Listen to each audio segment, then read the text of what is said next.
Brandon Aiyuk has signed an extension. The ordeal is over. Brian Peacock's here to talk about it with me. What does this mean for Trent Williams? And are the 49ers trying to tell us that they won the negotiation while 49ers fans are trying to be happy? Stick around after this. Welcome, everybody. Let's go Niners. My name is Jason Aponte.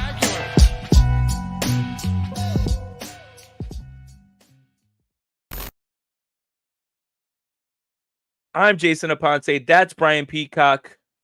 Brandon Aiyuk has signed. No more missed practices. No more speculation. Shout out to OC9, Dodger fan, for becoming a YouTube member, man. Welcome to the Spicy Squad, and welcome to everybody that's in here. Brian, how we feeling? Has to be an instant reaction. I think you were doing Locked On when this came out.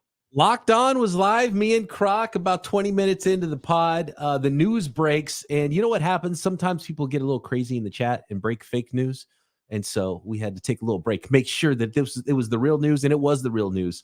The San Francisco 49ers, finally, the saga is over, and the national nightmare has come to an end. Brandon Aiyuk signs that 4-year extension, so that's 5 years because that extension starts next year. He's still playing on his 5th-year option, which he didn't want to do. He just didn't want to do it until he had a deal done. So obviously, you love that it's finally done.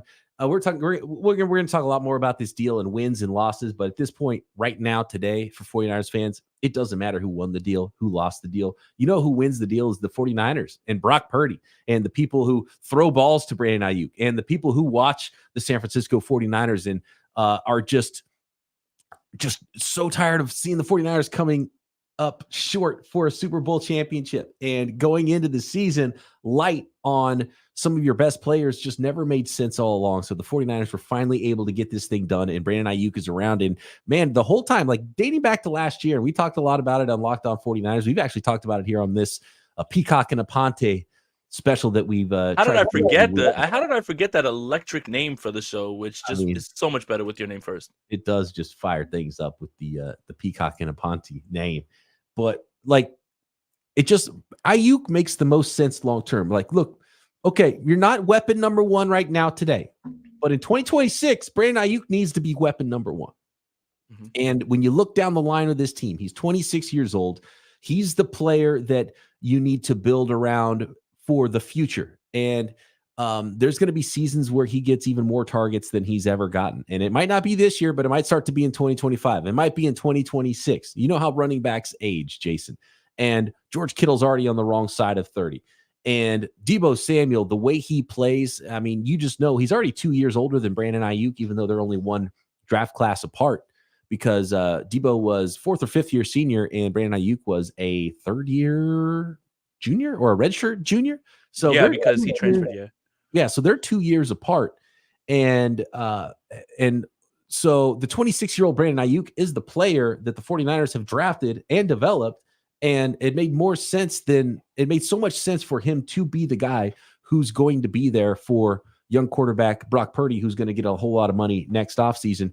And so that's really the plan that made the most sense. And whether or not Deebo can finish his contract or he ends up getting traded next offseason or not, depending on how Christian McCaffrey ages, I do think there's a path for Christian McCaffrey to sort of transition into this wide back role that Deebo already has. So if Deebo goes, Christian McCaffrey becomes wide back, then you've got more running backs on the roster. Jordan Mason now clearly the number 2 back, and he takes some carries to help Christian McCaffrey's career be elongated, because we don't want that to be short for the San Francisco 49ers. And if he becomes the wide back, that's a $10 million cheaper version than Deebo Samuel of being the wide back. And then you transition Ricky Pearsall now in slowly to eventually take over the Z spot from Deebo Samuel. And so now the lineage of wide receiver and skill position players for the 49ers makes a lot of sense with Brandon Aiyuk signed. With Brandon Aiyuk unsigned or traded, that plan and that picture for me got really muddy on what this team is going to look like in the future. So now, obviously, they're good now. He's got enough time to practice, get ready for somewhat of season shape for week 1. He's got more than a week of practice to go, which is nice. He's been around. He's been in meetings, so it shouldn't be that difficult for him to be on the field in week 1 and be that guy that we expect him to be, even if he's the backside of some plays. And so we'll see what the game plan looks like. Plenty of time to talk about the New York Jets and Monday Night Football. But right now, Brandon Aiyuk is back. It makes sense short term, and it especially makes sense long term to me for the 49ers. 100%. Via Todd, thank you so much for the generous donation. I don't got 30 million a year for y'all, but here's what I got for the great free content. Tried to give you this since August 10th. Thank you so much. That is very generous. And when it comes down to any contract, the devil's always in the details. And it's 4 years, $120 million, $76 million guaranteed. 30 million is the same amount for Tyreek Hill, which I think, if I would have asked a 49er fan that Brandon Aiyuk is going to have the same annual average contract as Tyreek Hill, you would say wholly overpay. Wholly overpay, right? Like, why would you do that? But this seems pretty good right here. It's ahead of Devonta Smith, ahead of Jalen Waddle as well, too. $30 million for Tyreek Hill and him, that's good. Again, he just had his deal restructured, everything as well, too. By the way, before anybody, and I see Forever Faithful asking, there's no roster move that needs to be made. Ronnie Bell's a placeholder for Trent Williams. Brandon Aiyuk was already on the 53, and I think that's part of the frustration and urgency to get this done, because they kept him already because he's a hold in, not a hold out. Trent Williams is not on the 53 because he's a did not report. So Ronnie Bell's holding his spot as the 7th receiver for when Trent pulls up. And that's kind of where we have to put our eyes to. But again, thank you for the generous donation. But speaking of devil in the details, the 49ers have extra cap space now. Extra. More. And this is the part that I want to kick this off to, because we're all celebrating the Brandon Aiyuk thing, but it's natural to say, what does this mean for Trent Williams? What does this mean for Brock Purdy? Brian, they never were blindsided by the fact that they had to pay Brandon Aiyuk. Right? Never blindsided. It was part of the plan. Right?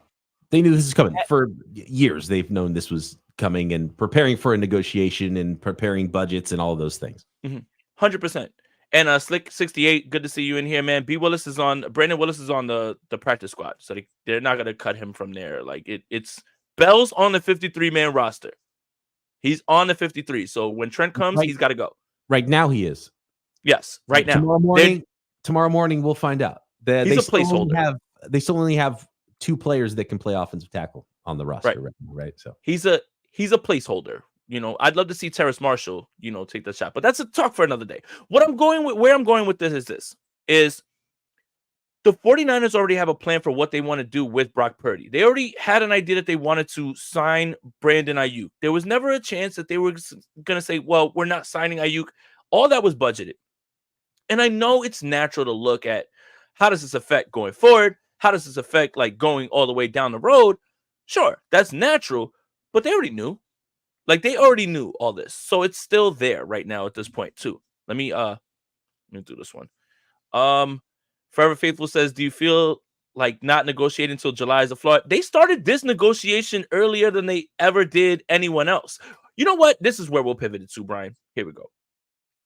So the deal gets leaked. Everything's good. It's done. It's from Garofalo, Schefter, Rappaport. We can feel good about it. But Adam Schefter sends a tweet saying, this is the deal that was offered the entire time, and they never budged. Why does it feel like, Brian, the 49ers wanted this leaked so it doesn't seem like they lost any negotiation or caved in any way and didn't have to change anything? Why are the 49ers so enamored with looking like the victors when having good players on your team makes you the victor, not how you got them? I do think there are some precedents that the 49ers don't want to set, that they might have already set in some ways, but they didn't want to seem like, we got beat like the Bosa deal. Like Bosa won it, we didn't win it. And I think for the 49ers in future negotiations, they want to have some teeth in their negotiations and be like, hey, this is the final offer. It's not going to work. Do you remember when so-and-so held out into the season because he wanted a new deal that was not coming? And they want to be able to say that. And I think that was sort of important if they did leak that information to Adam Schefter, which, by the way, Ryan Williams, Brandon Aiyuk's agent, quote tweeted that and said that it is not the case. That is not correct, and that it was not the exact same deal. Now, I bet there's some small tweaks to it, but from the 49ers standpoint, I wouldn't be shocked if they said, yeah, basically the same deal. You remember a report like a week ago? I feel like it was 2 months ago now, but I think it was probably only about a week ago that was like, oh, man, they're really close. It might have been Garofalo. He reported that the 49ers and Aiyuk are really close, but the 4th year of the contract, Ayuk's team is not okay with that part of the deal. And I bet that's where the 49ers were. They're like, okay, here's our same $27 million a year contract. And if you want to say and parade around that it's a 30-year deal, fine. Here's some funny money in year 4, and we'll make it that. And that's void year. That's our offer. So I bet that's the offer the 49ers are talking about. And apparently, according to those reports, Brandon Aiyuk's people didn't like that 4th year. So I bet they went back and hammered out some pretty minor stuff to make it not quite such funny money at the back end of the contract. So it'll be interesting to see what the final numbers actually look like, because as we know, the deal when it's reported $30 million per year, same with the Amon-Ra St. Brown, more like $28 million per year. I bet that's what this ends up looking like. What degree of difference is it actually a $30 million year, or is it a funny money $30 million per year? We'll find out and we'll see. But I bet that's what the last bit was hammering that out. But if all you're doing is hammering out some structure of the 4th year of a contract, how is that enough to make you say, I'm gone, I want to go get traded, I can't play here? Like, so pretty dramatic for just trying to get the ball over the goal line. And when you're that close, like, it sounds like they were actually on the 1-yard line, if it was not the exact same deal, for a few weeks. For it to be that dramatic is kind of wild to me. Yeah. Speaking of being on the goal line, it was reported by many Steelers people that this was on the goal line. I have it on good authority. The Steelers and the 49ers have a trade done, and it's on the goal line. Well, turns out the Steelers' red zone struggles continue, even when they're not playing football games somehow. Man, well, so here's the thing here's where the 49ers won. Well, they got their player, first of all, so it doesn't really matter in the end. You got your player, you feel good about it, and Aiyuk feels good about it, then let's go hug it out. Let's go play some football. Where the 49ers won is the Washington Commanders, the Pittsburgh Steelers. They're like, you know what? We don't want to give up blank player, and we don't want to give up a first-round pick. And the 49ers said, well, guess what? You don't get Brandon Aiyuk. That's fine. Yep. And guess what? They didn't get Brandon Aiyuk. The Steelers could have Brandon Aiyuk right now if they offered what the 49ers wanted. So the Steelers can't sit back there and be disappointed about this, because they could have had him. Washington Commanders could have had him. And you know what's funny? The Steelers could have had Brandon Aiyuk for the small price of TJ Watt, Alex Highsmith, a first-round pick, Mike Tomlin as the head coach. Like, all of these things were right there in front of you. And you let that go for, it's just the Steelers really shot themselves in the foot, I feel like. They weren't willing to give up the one. That's all. It's all I think all it would have taken. And obviously they wanted to draft an offensive tackle this year, which is why they didn't want to give up the one in the 2024 draft. And they might need to draft a quarterback, which is probably why they didn't want to give up a one in the 2025 draft. Now, Washington might be drafting really high, and so I can understand why they wouldn't want to give up a one. I feel like Washington could have put a package together around a 2 with some other players, because they're more of a rebuild and potentially got a deal done. But I'm a little surprised Adam Peters didn't want to go harder after his guy Brandon Aiyuk that he helped draft. But maybe that's because he didn't want to all of a sudden. Terry McLaurin's going to turn around and go, oh, wait a second, $30 million a year sounds pretty good, so let's do my deal next. And so I think they're just going to stick with one wide receiver one. And it does get kind of problematic when you have too many really good players. You have to start paying them all. It's like, it's a good problem to have. It's first world problems for the San Francisco 49ers. Yeah, 100%. And yeah, but when some of they have one of the oldest, if not the oldest roster in the NFL. So when that starts to age out, you got a young quarterback and a young wide receiver now that are years into the future signed, that should be the backbone of whatever you're building next after Trent, after George Kittle, after Christian McCaffrey. And so that's where the 49ers right now, that's the most important part of this contract to me for Brandon Aiyuk. They're going to be better now because Ayuk's on the field for sure. But whatever the future version of this team is, they had to have some young, talented players going forward to build around. And it could start to fall apart quick with some of the older players on the team. And Trent Williams, like, he might retire tomorrow. I don't know. But clearly he's not going to be around in 2026, I don't think. So you have to have your backbone players and your foundational players, and Brandon Aiyuk's one of those. Gammon wants to steer this question to what's really important, not the 49ers extension with Brandon Aiyuk, not what's going to happen with Trent Williams, not what's going to happen with Brock Purdy, or what happens with this team. F it. How tall are both of you? No lying. I've hung out with Brian a few times. We're essentially the same height. Like, and if there is a difference, remember it's got to be hair, There's right? hair. Like hair's like what? There's Well, hair. There's hair. My hair goes up. I flipped my lid to match Jason's intensity on this podcast. Yep. If you notice, though, my hat fits on my head. Jason's hat is just on his hair. If he like go try to run a 40-yard dash right now, that thing's flying off. So he's got that extra bit it's really hard to tell. But I feel like I looked you in the eyes. And I actually, during the combine this year, gave myself a proper measurement because I haven't really measured myself. I always said I was around 6'4", and I'm pretty sure I was 6'4", but I didn't really know. I could have been 6'3.5". I could have been 6'5". I'm not sure. But I measured myself. My official combine height is 6'041". So 6'4" and an eighth. That's how tall I am. Yeah. So right. I'll have to do it eventually. Like, you can't count hair. Hair doesn't count. Cynthia, I've met you in person as well too. It only seems that way because I'm just, Jack Skellington built, like Nightmare Before Christmas style, like that or whatever. So it may look like a little bit like that. But look, back to the 49ers stuff, and shout out to all you guys. We're having a good time right now. It feels like this is a good place to finally let stuff out and just, have a little bit of fun. It doesn't matter how we got here. It doesn't matter what's the reason. We're here. And that's, now we can get back to trying to get this thing back on. But we'd be remiss in our duty if we weren't talking about Trent Williams now at this point. And Brian, I want to start this with yesterday's press conference felt like something that I have never seen from John Lynch. Meaning, there was a tone, there was a little bit of contention in his statements, and John's a fun-loving guy, regardless of the discussions. Funny enough, now if we go back and we read the transcript and we look at it, he did say this: I remain optimistic because I've been in situations where things have looked completely dire and they flip like that. And here we are. Yesterday is such a departure from today's news that it's hard to not feel like, what just changed within a day? Well, I'll tell you one thing that happened is the 49ers went through their 53-man roster and got players claimed that they had to cut that they probably didn't want to cut. And part of that was because they needed to keep an extra wide receiver. And so they were probably pretty pissed about that because they didn't know if Brandon Aiyuk was going to be there for them. And their first round wide receiver has been injured. And so they couldn't go into the season with 4 wide receivers. They had to keep an extra guy. And they probably lost a player they really liked because of that. And pick one. They lost 4 guys that were claimed away. And actually one passed through waivers. Sounds like Jalen Graham cleared waivers and probably didn't even want to come back to the practice squad because he's blocked as a linebacker for the 49ers. So and he went to Washington. Yeah, went to Peters in Washington.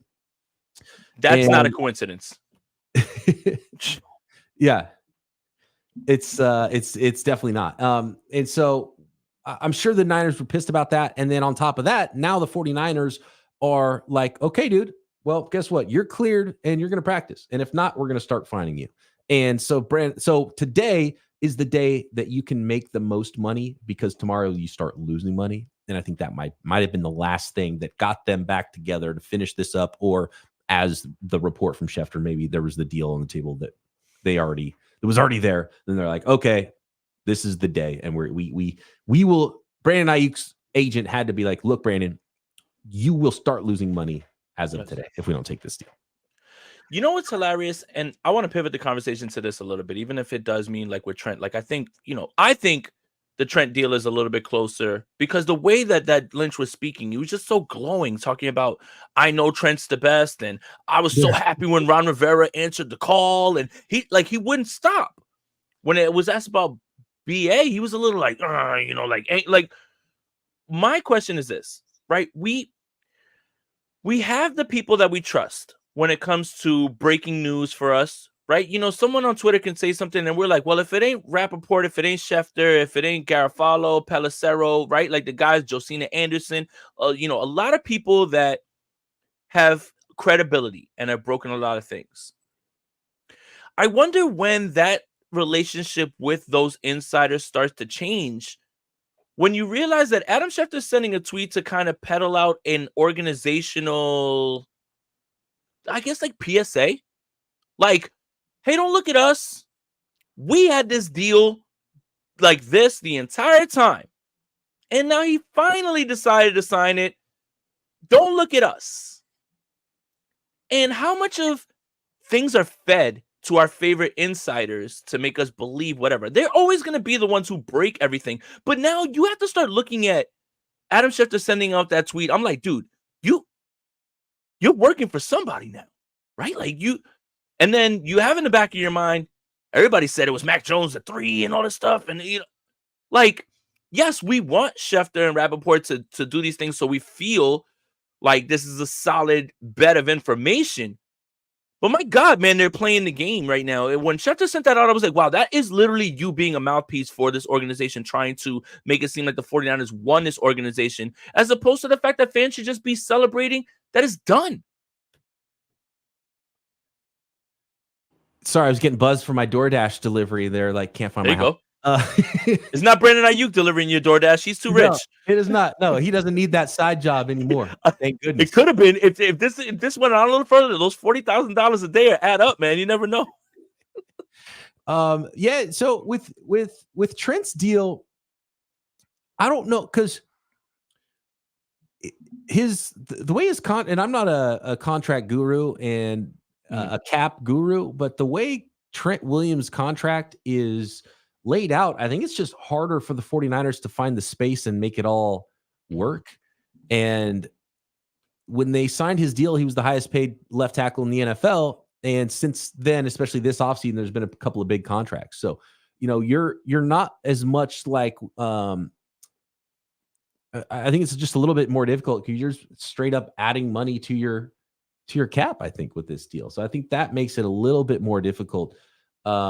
But yeah, like your point with who's leaking stuff too is really interesting to me, because agents leak and teams leak, and it's really fascinating to see whose information gets through, and the funnel of information that gets through to people. And Diana Rossini, after the deal was just done earlier, she said something like, Brandon Aiyuk, in a deal that most of us knew was always going to happen, is finally done. And I'm like, what are you talking about? You made the insiders made a mint of all of the stuff that was about to possibly happen for the San Francisco 49ers, or not with the 49ers and with another team in Brandon Aiyuk. And to sit there and say, oh yeah, obviously this was the thing that was going to always happen. And I'm just like, oh, come on, Diana. You can't say that right now.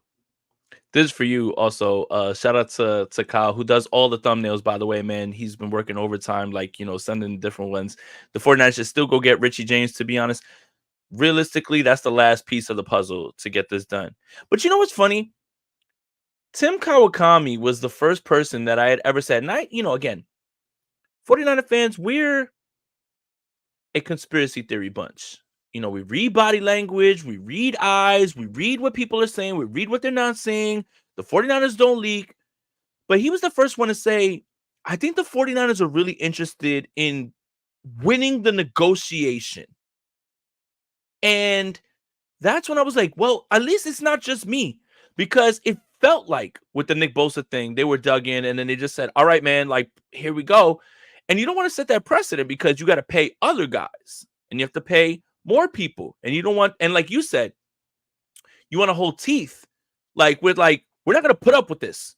You're not going to walk in here and just, strut around in your white boots and say, I want this and I want that, and we're just going to cave. But I think it's hilarious that, like, that's kind of what that Schefter tweet reminds me of. They kind of want to put it out there. And I don't know who they're informing, because I don't think the players are going to know that. The players are going to talk to Aiyuk and see what happened. But who are they informing with that? And why are they putting that out there? And what do they gain by letting the public know that they had the same deal that he wound up taking and making it seem like Aiyuk was the one stalling it? I mean, I think part of it's just frustration. Yes. I think and it really did feel like Kyle and John were at their wits' end at a certain point, for sure. And so I think that's part of them saying, like, look, man, we weren't holding up this deal. We offered the guy $30 million per year, and he didn't want it. He had an opportunity to go to another team, and we had a trade worked out. He didn't want to go there. So at a certain point, like, it's up to the player to make something happen. It takes two sides. And I think that's where and I totally get that. And I understand it. It does, it does come off a little cheap at the time clearly that's them putting that out there to say, hey, This was on the table, and it took all this time. And if it's true, it's pretty wild that everything that's gone on in the last 2.5 weeks, if something even close to that deal was on the table, and it seems like it was at least something close because we had that report already. There was a report out there that the Niners were willing to go to 30 and that there was just the 4th year of the contract they were trying to figure out. So whether or not it was the exact same deal or not, and what the exact sticking point was, I don't know. But that sticking point was enough to do the entire ordeal we've seen the last few weeks. So I think it's frustration from the 49ers side, and I can buy that. But at the same time, like, you don't need to go publicly win this deal now either. Exactly. It feels like the optics are better than just saying we got it done and we're running it back. Like shouldn't that just be enough? And Forever Faithful, thank you for the donation. Is the money is lower than the money BA spoke of on the pivot? Do you know the details of what he talked about on the Pivot podcast? He was only on there once, right? Yeah, and I don't remember him speaking specific money. I just remember thinking he's got to look at Devontae Smith and Jalen Waddle and say, well, I got to make more than them. Like I have more money. I've done more than they have production wise. He said, he didn't say specifics, but he said the numbers that were reported are accurate. So okay. He basically made it seem like he was asking for 30 and the team was offering 26 is the vibe I got at the time. Or, he was something close to that. And so I don't know. And I think for the 49ers, I'm sure they probably thought they had a deal. Remember, Brandon Aiyuk said he was shopping for suits because they thought a deal was going to be close. So I wonder what the number was they were close on before. And I'm sure the 49ers were like, hold on a second, no takebacks. We almost had a deal. And now you want something else. And, Aiyuk was like, yesterday's price or today's price is not yesterday's price. And so I don't know how much of that actually happened. We're kind of guessing with all this, and we might get some more insight to all of this sometime soon. But it was really more dramatic than it needed to be. It's just like everybody's gone through this. George Kittle went through this, and Nick Bosa went through this. And I mean, Debo's was pretty interesting, but that was more surrounding the draft. As soon as the draft came and gone, and he wasn't traded. It was like, okay, well, we're going to negotiate, and by camp, he was in there. And this one just felt so dramatic and weird. And I think that's probably why Kyle and John need to try to pull some sort of a W out of this, because they're like, dude, this was kind of absurd how this went. And they like the player, but they're like, dude, why are you being so weird right now? I think that's where Kyle and John are in there. Right. It felt like that scene in a Notebook. Like, what do you want? And she's like, it's not as easy as all that. And he's like, what do you want? Like, because they have the deal. You're that close and you can't get a deal done. By the way, Leon Sandcastle in the chat. We might have to change the name of the podcast. I was just about to let me read this real quick. Gunzy, thank you for the donation. Rams and Seahawks fans in absolute shambles. Eat it, losers. I love the energy. The Rams trading one of their best defenders, getting them up out of here, and they all thought that they didn't have to deal with. Hold on. Brandon Aiyuk Hold on, Jason. What? Bigger winner this week? The Niners signing Brandon Aiyuk or the Rams adding Cody Schrader? All right, man. I know you love Cody and everything as well, too. And John talked about it. John was like, it kind of sucks to see him go or whatever. I think the bigger winner is fantasy footballers who are going to be drafting this weekend who are nervous that Kyren Williams is going to be taking punts and think that means something. You might feel a little bit better about drafting Kyren. I am personally going to stay away from him at all costs because after the Corum pickup, like someone else will draft Kyren Williams in my league, and I will not. They already told, and in fact, I'm a little bummed because I was all about Blake Corum already. They already told us what they thought. They drafted him really high. They don't draft. You don't draft the second round running back because are we ready to go high third round or second round? He went pretty high. You don't draft a running back in the top 100 unless it's Trey Sermon or Ty Davis Price that you don't expect to play a lot. And so, and then you put your number one running back at returner. I'm going to own all of the Blake Corum stock in my fantasy leagues this year. 100%. And if you don't get the sarcasm, it's that you shouldn't be drafting running backs regardless. But if you do take one very high, they're kind of just telling you right away or whatever. He better be good and you better use him. You better be good. You better use him, or he's going to end up on the Eagles practice squad. Leon Sandcastle has a good idea for this show, the Picante Show. I love it. I actually absolutely immediately love it. I think this is a 10 out of 10, and I don't know why we didn't think of it first, Brian. I mean, it's phenomenal. And we should have been able to put our brains together and come up with this. So shout out to Leon Sandcastle, the Picante show. I think that's better than both Aponte and Peacock and Aponte. 100%. And I think as I was on a stream with Brad, and we were just talking about like things that like we're trying to put in our head because we're trying to figure out how this negotiation is going, what's really going to happen, how could this possibly happen. The all the information we're trying to put in our head pushes out simple things, like almost like losing, like forgetting how to wash your hair, stuff like that. Like you just like but I love this idea. I think we're gonna run with it, and my thumbnails will reflect that, like moving forward, like 100%. I love it, man, because you have the cool one, Peacock. That's like, it works so well. It's just like, why didn't we think of something like this? Peacock and Aponte goes hard, but Picante, that's different, man, because spicy Aponte, you love, everybody loves to throw that on me, and I get like that, and it just works because the names like blend perfectly. It's phenomenal. It's phenomenal stuff. And and also we cook when we get together too, which really is the thing that I think of when you bring us together, is the meal that we're serving out to all the all the folks on YouTube right now live. You know what's funny? I can't wait for this next press conference for John and Kyle, right? Like when they announce it and everybody just gets there. Because speaking of spicy, there better be some spicy questions out there because of how dramatic this whole thing was. The tone shift that's going to happen.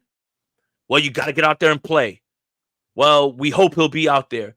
The tone shift is going to be like, I can't wait for them to start to talk, and they're going to start saying, yeah, never a doubt, baby.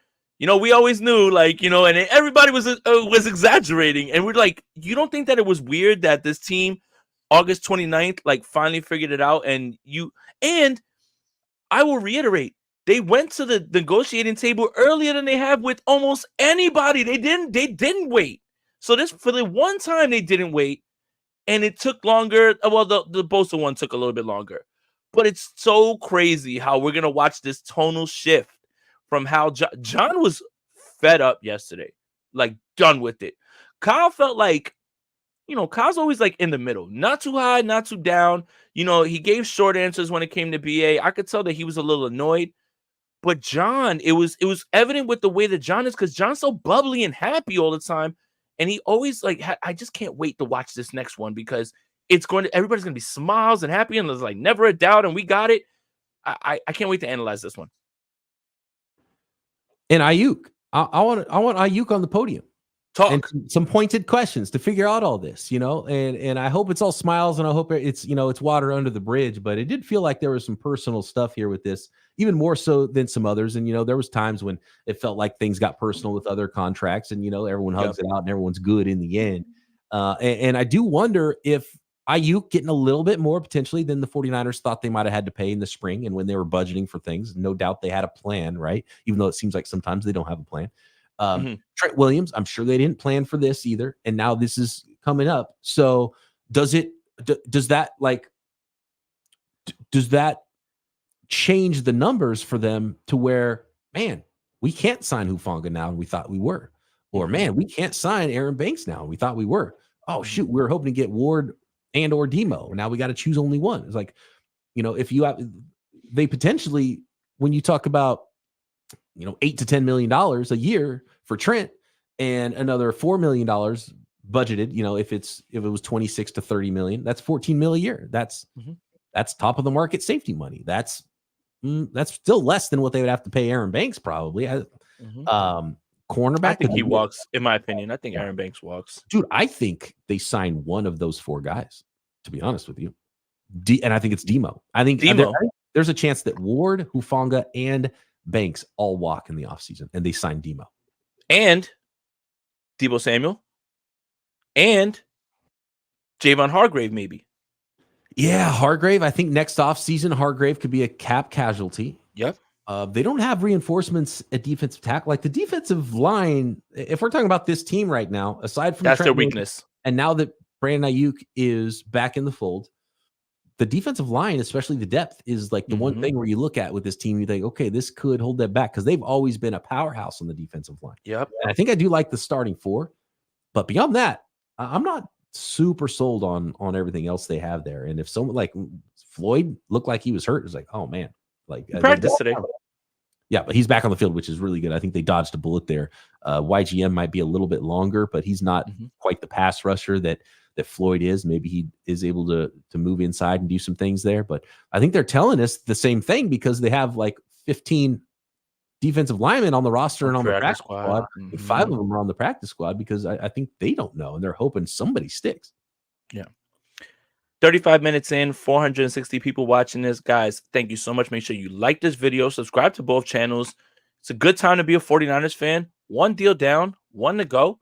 Never a doubt. We always knew that Brandon Aiyuk was going to be here. He wasn't going to be a Steeler. He wasn't going to go to Cleveland. He wasn't going to go to Washington. We didn't even do any podcasts about Brandon Aiyuk for the last 6 months because we knew it was going to happen, right? We were so unworried that we never once spoke Brandon Aiyuk's name this entire. Can I set the scene real quick for you? No, real quick, Brian. Can I set the scene for you real quick? Yeah. I did like an almost like hour, 30-minute stream with Brad Graham of, SF Niners, who had Patrick Willis on his show, by the way, too, guys. If you haven't been able to watch that as well, too, that's a huge get. I sit down and I'm just like, I have to get ready for Brian. So like Brian does Locked On with Croc, and I watch. I always do. And I said, I'm in the comments, and then I'm sitting there and Garofalo, sends, and I have to get back on to kind of talk real quick. And it's just the range of emotions that not only have happened in this offseason, just thinking about today itself. Like Brian was on live when this news came across, and it hit out of nowhere. Nobody could have seen that coming. The title of the podcast we were live on is Brandon Aiyuk didn't show up to practice again. Trent Williams didn't show up to practice again. And Brandon Aiyuk signed live, 20 minutes in. It's pretty amazing. But the vibes flipped it. Like, if you look at, like, go back to that podcast to watch Croc's face before the news comes, during the news when it's coming, and he's like shocked. And then after the news comes, he's hyped. So my question out there, and I would love to see some answers in the chat as well.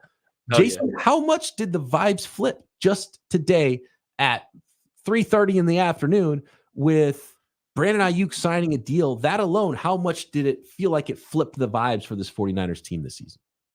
Brian, it literally went from it's Jover to we're so fucking back and Super Bowl parade back on. Like, that's how quickly it happens. And then it's just like the Trent deal is like on its way now at this point. That's the one that felt closer than the Aiyuk one, especially if you're going off of what they were saying. Yeah. But it's the male urge to say we're so fucking back after something good happens. It's like the same thing, Brian. We talk about baseball, right? There's 2 ways to root in baseball. If your team's not doing well, baseball's not a real sport.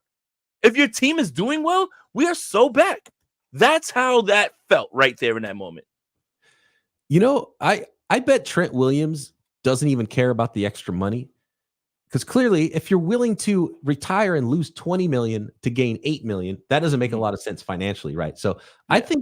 I think if Trent Williams got fined so much that he didn't make any more money, but the public perception is that he's the highest paid player at his position, I think he'd be fine with that. Like, that's the vibe I get from Trent Williams right now. He's like, I'm the best dude, and I want to be paid like the best dude, and that's all that really matters. Not actually having the money in my pocket, because he's already made a lot of money. I mean, I'm sure he wants to have more money, but I feel like that was part of it with Brandon Aiyuk too. Like, he needed to be able to be in the group of players that he thought he was with.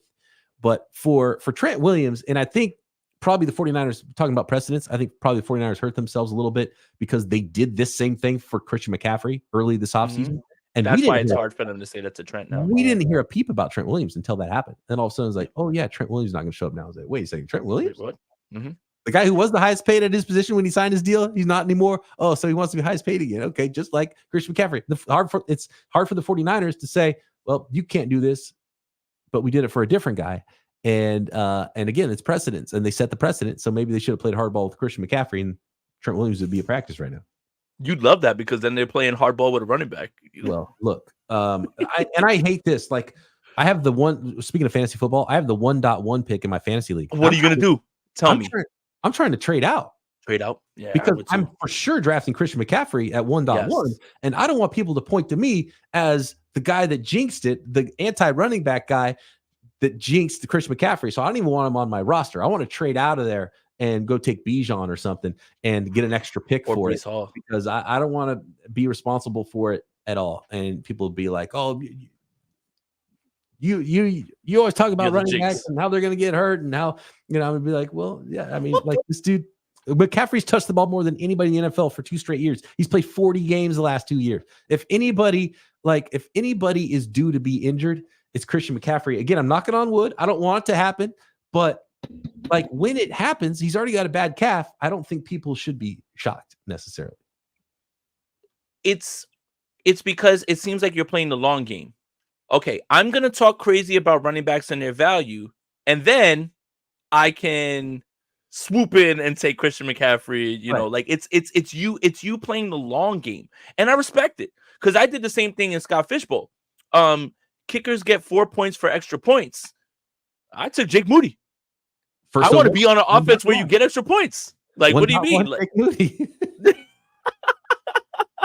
Yeah, so that means it's just McCaffrey's points, you get Purdy's points, you get Debo's points, you get Kittle's points, and you get Ayuk's points.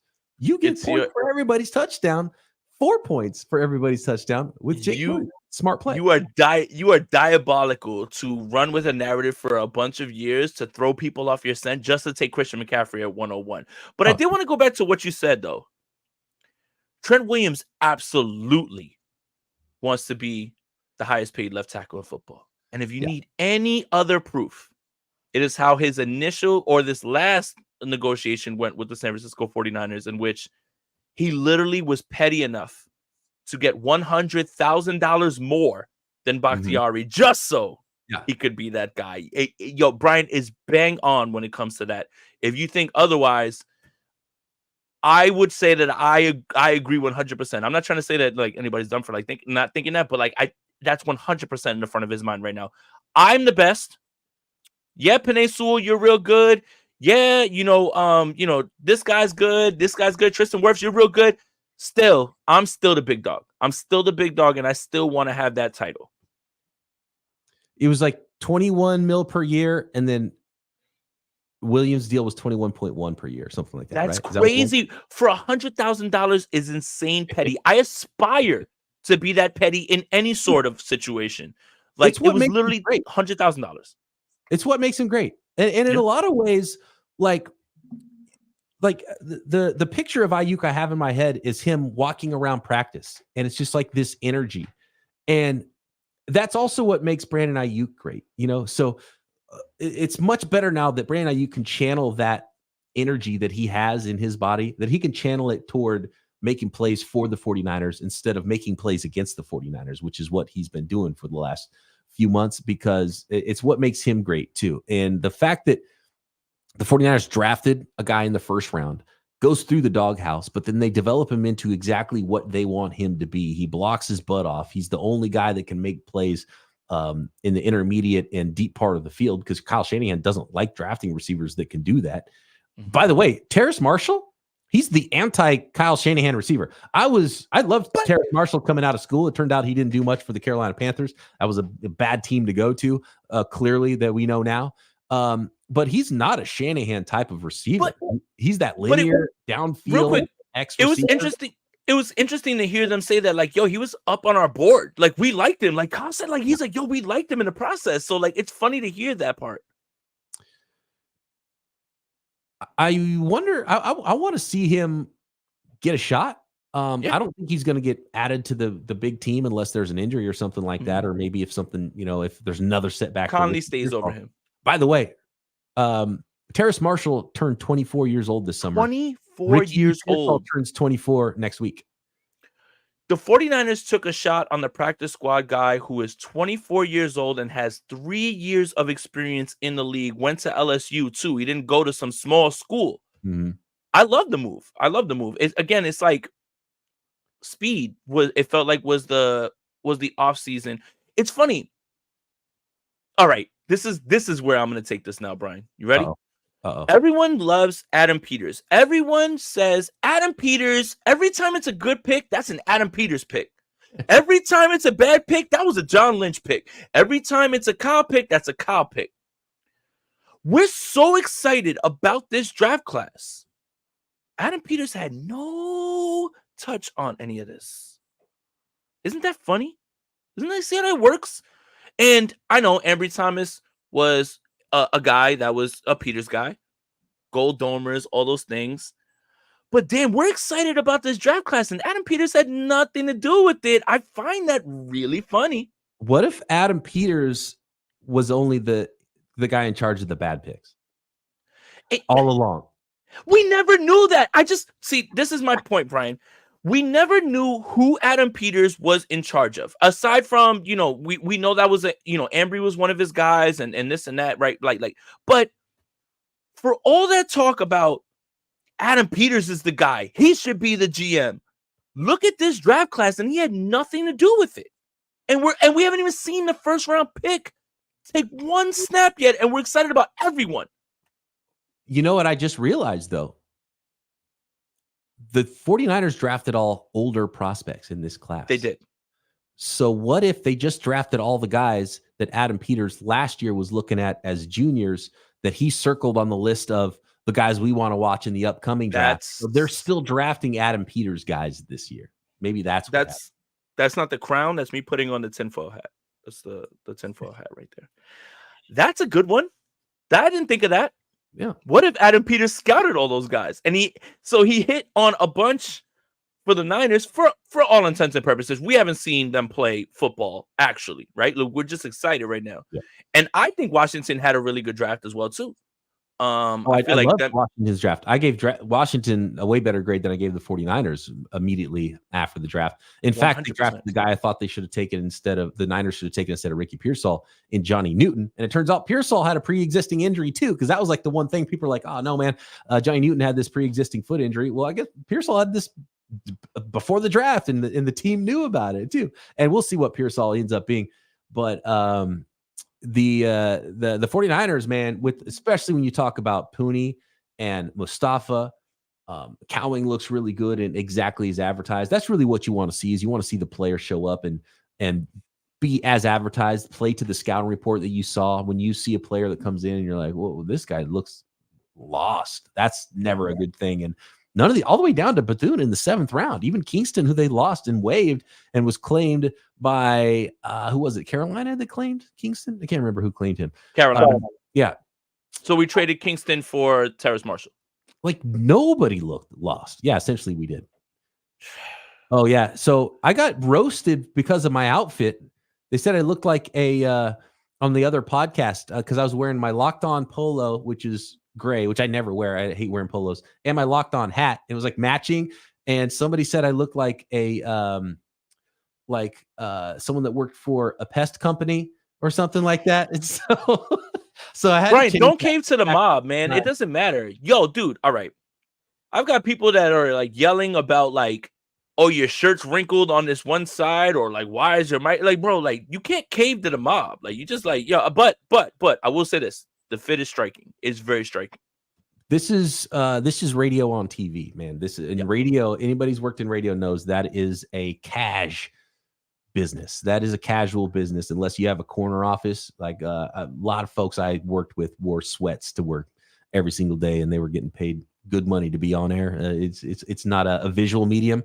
I know that we are on YouTube, and there's a video aspect to podcasting, but it's radio on TV, so it's very casual, and I'm not much of a someone to be over groomed. So that's what you can. That's why I wear a hat every time. Like I don't want to comb my hair. I'm going to put a stinking hat on. Hey, I pay a lot for a haircut, so when I get that haircut, I'm gonna let that thing flourish, man. Inflation is real, and Viatal gets the first one in. Since we have the new name, what a picante take! I love it. We're having a lot of fun right now. All right, we are cooking. Let's do this. Big day in the Bay Area for sports. Steph Curry gets the bag. Brandon Aiyuk gets the bag. Why is it that the vibes are always kind of good in the Bay Area, where it's just like, oh, things suck, but I get to watch Steph Curry play basketball for my team, and the 49ers are perennial. Like it's just like here on this side, even if you're a 49ers fan and you're worried about the Jets, I will tell you this. I speak to a lot of Jets fans, a lot. And I want to start with compliments. You have a very good team. You've drafted very well. I know that guy, DJ Reed. He used to be on my team. Quentin Williams is a dog. If Aaron Rodgers is good and Garrett Wilson are good and Breece Hall is good, and they'll literally look at me right dead in the face and say, yeah, I'll believe it when I see it. I don't care. I know something bad's going to happen. It's just like the vibe's got to be up right now in the Bay Area because like things are like happening well. They've got decades of bad vibes. Oh, they hate, and they don't even want, oh, you like the 49ers? Must be nice. I'm like, well, yeah, it used to be like, and it still is like, it's not bad to be a 49ers fan, but I'm like, hey, don't you feel happy about like what's happening for your team? Like you guys are moving, and they're like, yeah, well, something bad's going to happen. They're literally the most pessimistic fans that I've ever like come across. It's Jets, Mets. They're the both of them, like they literally are waiting for the dagger. They're waiting for the knife in the back.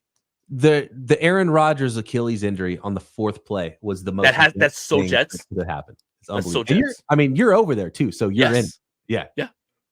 Like they weren't even mad. They just were like, see, they're like pointing, like it's like the Leo meme. They're like see, there it is. Like, and I'm just like, I couldn't root for a team that I'm literally just waiting. Well, let me shut up because like the dagger comes later in the year for the Niners at certain times or whatever. But I'm like, damn, like not even in week one you have any sort of like. I'm just like, I fear the Jets in week one. I think it's going to be a really good game, and they'll be like, yeah, something terrible will happen, so who cares? I'm just like, Jesus, man, I couldn't imagine being that sort of fan to have that sort of thing hanging around me.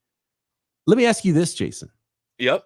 Now that Brandon Aiyuk is signed, this is something that I've talked about with Croc about whether or not you'd rather have a team that is guaranteed to win a title once and then be garbage. I love this conversation. A decade, or a team that's perennially, in contention and a good team. What if not paying now? Can't say Aiyuk anymore, but let's say not paying Trent Williams allows you to be better longer, but hurts your chances of winning a Super Bowl this year. Is it worth it? And I say unequivocally, yes, it's worth it to be better for a long time and always.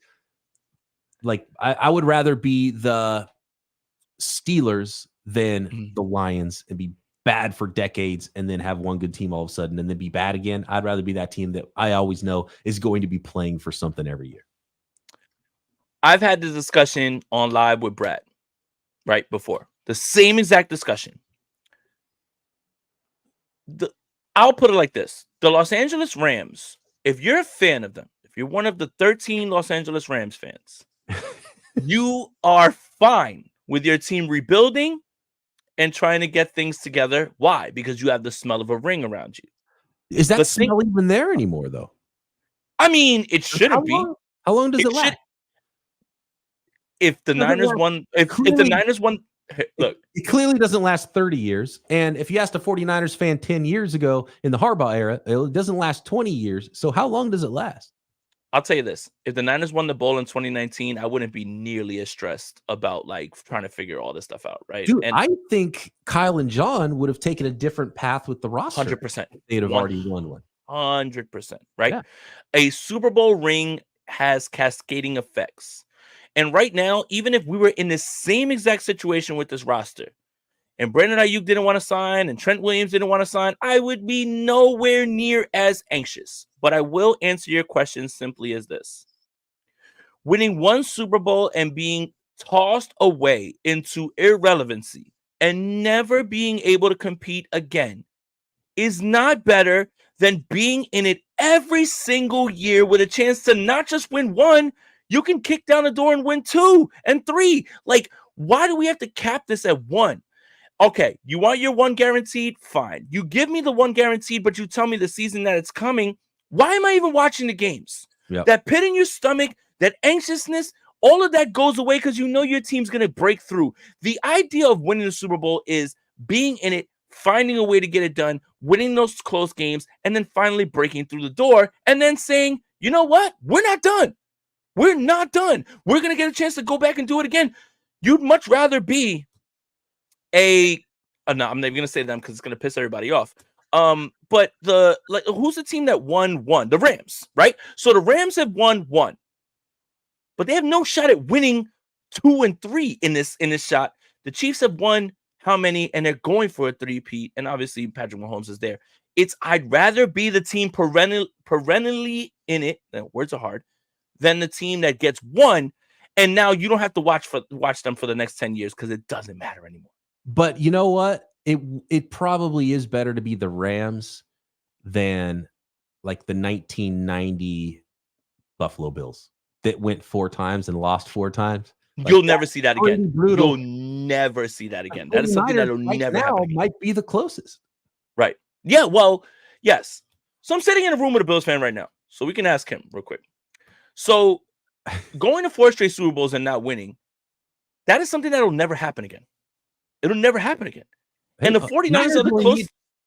What, 2 more? Yeah. The Niners are the closest thing to that now, right? Like, if you lost in the NFC Championship, you felt like we should have won that Super Bowl, right? Because that would have been a team. Like, if there was ever a year for the Niners to kick down the door, it was the year that Patrick Mahomes didn't make the Super Bowl, right? And they would have faced the Bengals. And I don't care. Joe Burrow's good. I would have bet the house. I remember being in SoFi, Brian. I remember being in SoFi watching the AFC Championship. When they got bounced, 49er fans, we were all high-fiving each other saying, oh my God, we're going to win a Super Bowl. He's not on the other side. Like, it's not the boogeyman. Mm-hmm. It's not the boogeyman. I get the part about like, yo, give me my ring. But part of the fun is going through is the journey. The journey, like and I agree with that. I would rather be good for a long time than just be like, we got one and then that's it. Like, we're gonna be 4-12 and 4-13. The rest, like, that's not as fun. The ring only lasts so long. At least the Rams aren't 4-13. Like, that's the other thing. Like, when we're talking about that. Well, yeah, McVay's too good of a coach and they got a good quarterback, but post Stafford, I wonder what that might start to look like for them because I think their roster is still in some weird shape. And the ring means more for the guys who actually get a ring than fans too, because it wanes for the fans. But if you're Jerry Rice and you're like, somebody says something to you, it's right here, dude. It's on your fingers, man. Like, look at the rings. You can't say anything to that. For a 49ers fan, you say, oh, it's been 30 years. And then you'd be like, well, I don't have a ring. I don't have anything to show you right now. You're right. It's been 30 years and it feels like a long time. So in the chat, they said Philly's still still riding high on their last Super Bowl. Yeah. So Rams, Philly, they're still good. Like, how far back do you have to go? Ravens Super Bowl against the 49ers. Is that like 10 years? Is that the mark? You gotta win one every 10 years. Certainly you can't. I think it doesn't last beyond a decade, right? No, absolutely not. That's what I'm saying. Rams fans are fine. Oh, Aaron Donald retired. Oh, we got to rebuild. Oh, Stafford's on his last legs. You're fine. You have that ring thing, right? The one thing that I find infuriating is I got into a discussion at my local bar with a Cowboys fan. And it was tough to get into this discussion with this Cowboys fan because he has a Cowboys star tatted right above his knee. Okay. Interesting play. Okay. And he says, who do you like in football? I was like, I like the San Francisco 49ers. And he says, ha, ha, ha, ha, ha. And I said, excuse me? The ones that bounced out of the playoffs? Yeah, I was like, we fucking own you? I would take Brock Purdy right now in this offense over Dak Prescott. You haven't won more than one playoff game in how many years? And you know what he threw at me? We've won a championship more recently than you have. And it sent me into a tizzy. Because you even bringing that up, knowing for a fact that the San Francisco 49ers have dog-walked you every single time. The one game was close for like 4 points every single time you step up. We smoke you. You're not like that? Micah Parsons gets on his podcast and he cries, we'll see you again. No, you won't. You won't see us again because you're not built like that to move past the wild card round. The audacity of a Cowboys fan to say, yeah, you've been to a Super Bowl. Yeah, you've been to, a few Super Bowls. Yeah, you're good every single year. But we've won a Super Bowl more recently than you. Literally made me blow my top, dude. And I just it made me so angry that I couldn't even make sense anymore from that. And I can't stand the fact that they even at least could say that, even if it's completely irrational to the fact that right now the San Francisco 49ers own the Dallas Cowboys. If for no other reason, that is a hell of a reason for the 49ers to go win one. Please. We're getting close too. Like, if you're a fan, legitimately, you should expect that your team wins one every 32 years, right? I think that's conservatively fine. I mean, for 32 teams, if it gets passed around, you should win one every 32 years. And the 49ers are getting real close to that. Exactly, Cynthia. This is my point, right? And then there's that meme of like, oh, we've been to NFC championships and won Super Bowls, and it's like that harassment HR thing. And then they're like, and then the Cowboy fan is like, oh, I won a Super Bowl more recently, and they're like, oh, HR, like, like it was just an interesting conversation with someone who was completely biased, and I ain't gonna hold you, I'm biased, like when it comes to those discussions, and it's like I had to point out to him, well, if that's the case, I was like, your friend, and again, this is all in New Jersey, I was like, your friend is a Giants fan. Your friend that is a Giants fan has won 2 Super Bowls in the time that you've won one. Are they better than you? And he said, no, they aren't. And I was like, I wanted to rip my hair out. Because I'm like, what are you talking about then? But this is what happens when you get into a conversation with a biased Cowboys fan, and I'll never let that happen to me again. Yeah, that's why you don't talk to Cowboys fans. Or anybody in a bar, honestly. I mean, honestly, week 1 is so hilarious because the Niners don't play until Monday, so I get to watch football with normal people on a Sunday, which is something that very rarely happens because the Niners are playing on Sunday and there's a lot of work to do, and we have our streams and I got to write all that stuff. I'm so interested to just hear other people's takes and everything, and just realize that like sometimes I'm just like, man, this is why I really don't like speaking with normal people about it, even though I do like watching with normal people because they're completely irrational at times, if that makes sense, Brian. That makes perfect sense, especially Cowboys fans. Oh, man. Perfect time to end this here. Over an hour, almost 530 people in here. Guys, make sure you like this video, subscribe to both channels. You obviously know where to find Brian. Brian, tell them everything that you got going on. There's a lot of news to talk about now that the 49ers are back. Super Bowl's back on.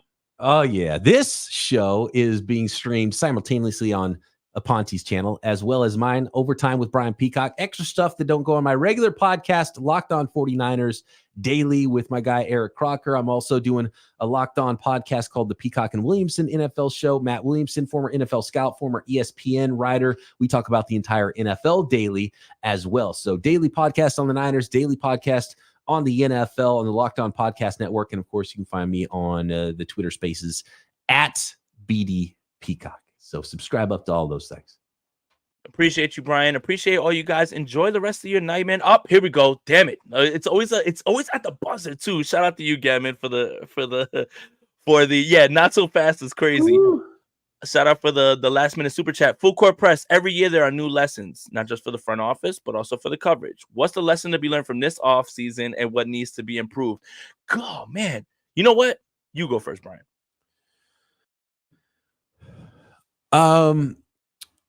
Get the deal done early. That's it. And what's funny is we knew that early.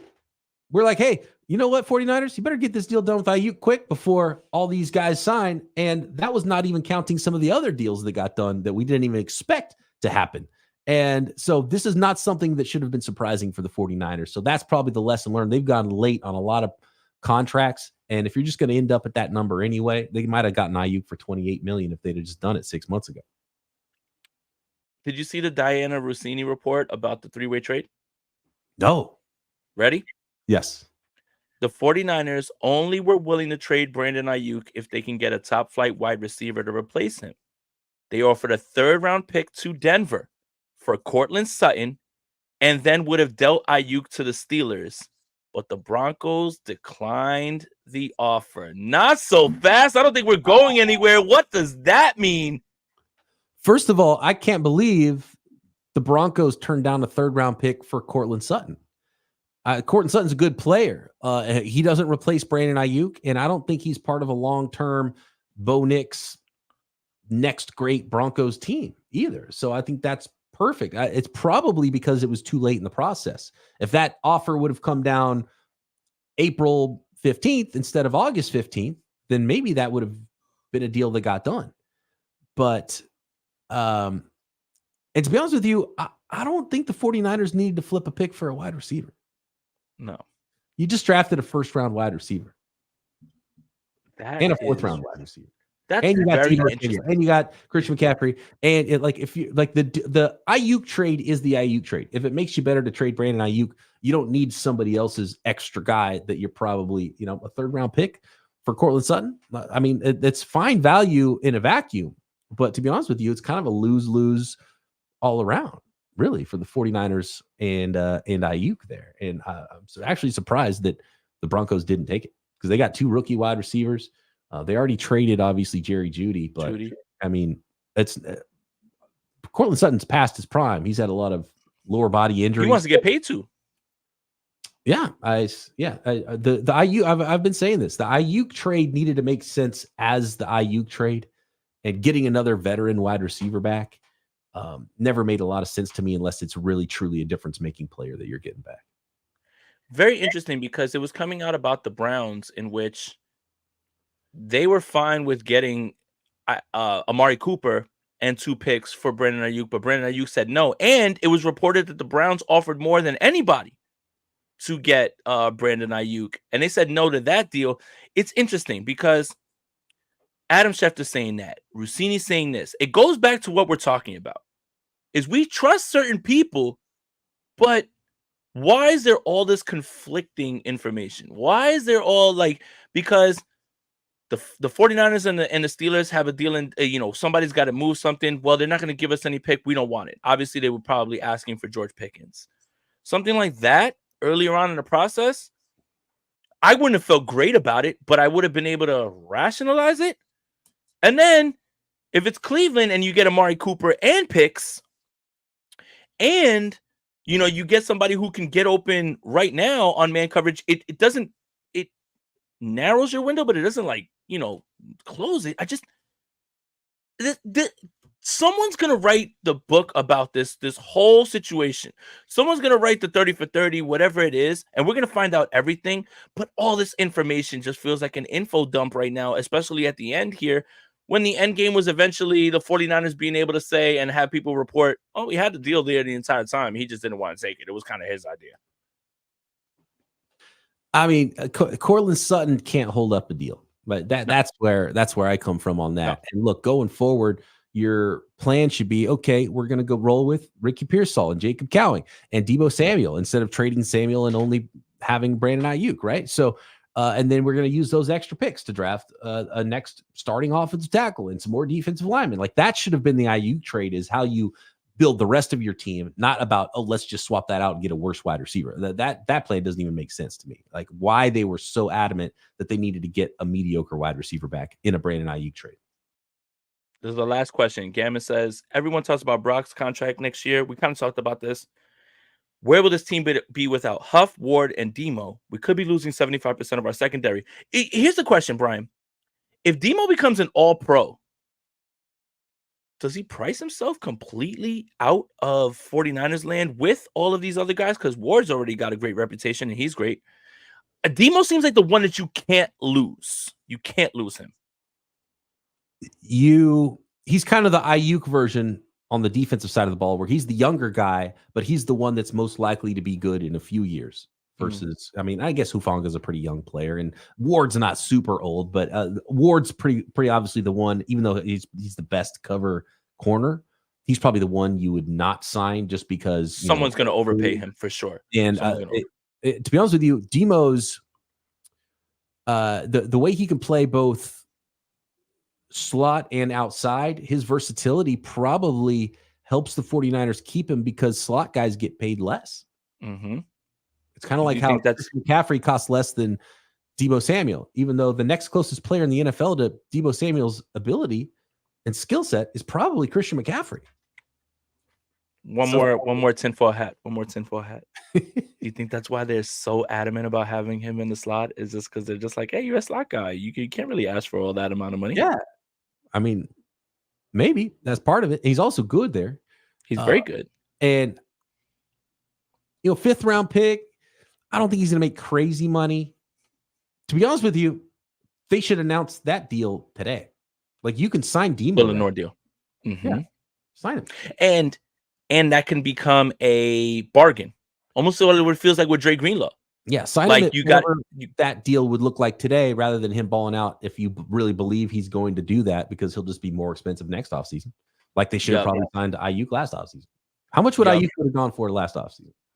25 maybe. Like you'd have been able to save yourself, you'd save some pennies and dimes and stuff, man. Like it's important about that, obviously, because you have to upgrade the Wi-Fi before the Super Bowl. You have to make sure that you fix all that stuff up for the World Cup. All right, people bring that up. That has zero bearing on the roster too. But no, it's fun to bring up though. It's fun to bring you're going to pay this for the stadium, but not for your players. Like the 49ers are spending more than any team in the NFL.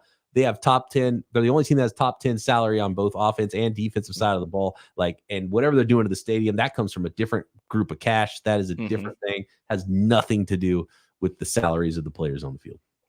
All right, that's it. You know where to find Brian. You know where to find me, guys. Make sure you like and subscribe on both channels. We're getting out of here. I've had a long day. I just want to sit down and relax, man. But, the good news is 4 years, $120 million, 76 guaranteed. Brandon Aiyuk is here to stay. 1 down, 1 to go. For Brian Peacock, I'm Jason Aponte. This is the Picante Show. Peace. Welcome, everybody. Let's go Niners. My name is Jason Aponte.